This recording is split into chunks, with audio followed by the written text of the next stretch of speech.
सिर्फ सारे के सारे दलित भाइयों से कहना चाहता हूं, आप याद रखिए आजादी से पहले आपकी क्या हालत थी। आपको अछूत कहा जाता था, लोग आपको छूते भी नहीं थे, मारा जाता था। जो भी आपको अधिकार मिले हैं, जो भी अधिकार आपको मिले हैं, संविधान के कारण मिले हैं। संविधान ने आपको अधिकार दिए और ये बीजेपी के लोग ये सारे के सारे अधिकार आपसे और ईबीसी से और पिछड़ों से छीनना चाहते हैं। भाइयों और बहनों, 65 लाख वोट कटे हैं। लिस्ट निकालिए और देखिए, उसमें ईबीसी है, दलित है, अल्पसंख्यक है, पिछड़े वर्ग के लोग हैं, गरीब लोग हैं, किसान है। उसमें एक अमीर व्यक्ति का नाम नहीं है, एक अमीर व्यक्ति का नाम नहीं है।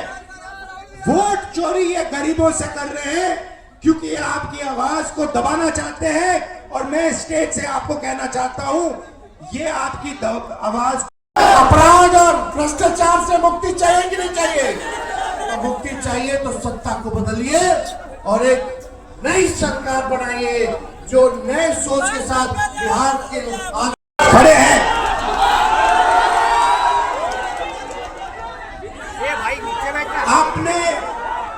आपने पूरी की पूरी शक्ति इस यात्रा में डाल दी।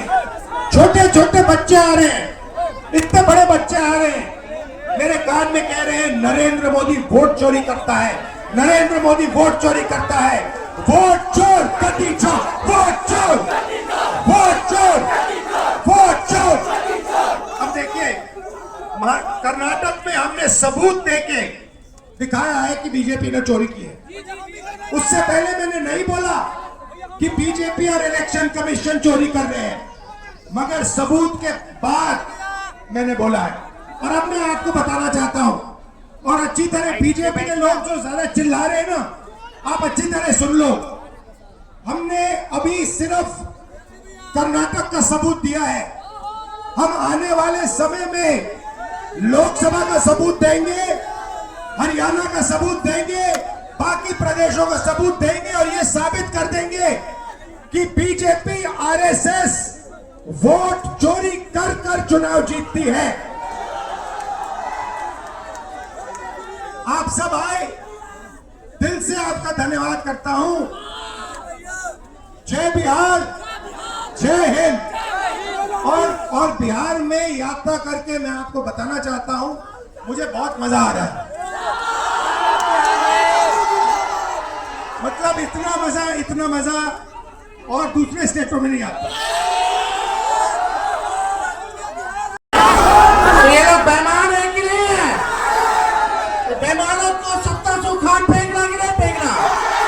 तो वादा करो कि अपनी वोट की हिफाजत आप सब लोग कीजिएगा। वादा है कि नहीं? और आप लोग लोकतंत्र को बचाइए, संविधान को बचाइए। और हम लोग अगर एक होकर के काम करेंगे तो अगला चुनाव बिहार में होने जा रहा है। 20 साल पुराना एनडीए का सरकार खटारा हो चुका है और हमारे चाचा जो बार बार पलटी मारते हैं, अब उनकी ये स्थिति नहीं रहेगी कि वो बिहार संभाल सके। अब बताओ, अफसरशाही लागू है कि नहीं लागू है? कितने लोग बेरोजगार हैं जरा बताइए? नौकरी चाहिए कि नहीं चाहिए? आज हम लोग रीगा में, मोदी जी ये बगल में चंपारण में आए थे, उन्होंने कहा था कि चीनी मिल चालू करा करके वही का चीनी का चाय पिएंगे। पता मोदी जी ने जो वादा किया वो किए, लेकिन 17 महीने जो महागठबंधन की सरकार रही, तेजस्वी रीगा आया था 20 में प्रचार में, अब बोल करके गया था कि अगर हम सरकार में आएंगे तो रीगा का चीनी मिल को चालू कराने का काम करेंगे। तो ये सरकार भी पेंशन बढ़ाती है। तेजस्वी ने कहा बिजली मुफ्त में देंगे, तो ये सरकार भी कहती है 125 में वो भी मुफ्त में देगी बिजली। हमने कहा युवा आयोग बनाएंगे, ये सरकार कहती है कि युवा आयोग बनाएंगे। हमने कहा डोमिसाइल लागू करेंगे, तो ये सरकार कहती है कि डोमिसाइल लागू करने का काम करेंगे। ये नकलची सरकार है, नकलची सरकार। हम लोगों ने जो कहा वही ये सरकार कर रही है। भले ही हम लोगों क्या नकल कर ले, लेकिन इनके पास सोच नहीं है, विजन नहीं है। विजन कहां से लाएंगे?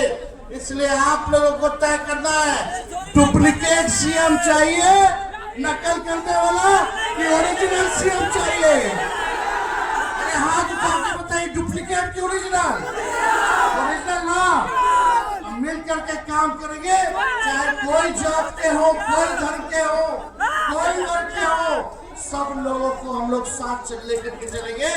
लेकिन ये बीजेपी वाले दंगा फसाद करा। बहुत धन्यवाद आप तमाम यहाँ पे कार्यकर्ता गण आए, नेता गण आए, सभी को बहुत बहुत धन्यवाद। अब आपके बीच सम्मानित दीपांकर भट्टाचार्य जी को मैं आग्रह करता हूं कि इस महती सभा को संबोधित करने की कृपा प्रदान करें। आदरणीय दीपांकर भट्टाचार्य साहब।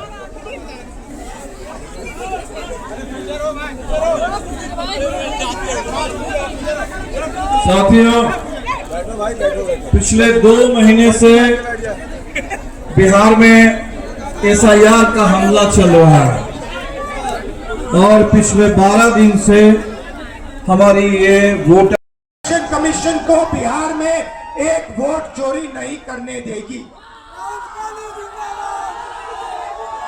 ये संविधान, मेरे जो दलित भाई हैं, आप भूलिए मत, ये संविधान अंबेडकर जी ने देश को दिया है।